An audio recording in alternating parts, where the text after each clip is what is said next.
Hi YouTube. Well, I just made this vacuum clamp and it's working so well I felt like I just had to share it.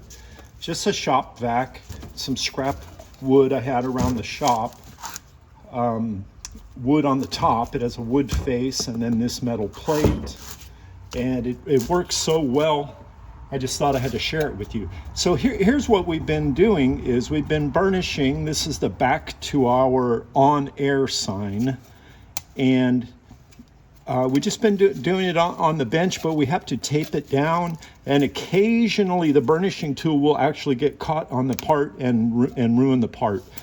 I'm amazed how well this little vacuum table works. So it's just a box with a metal face with a shop vac.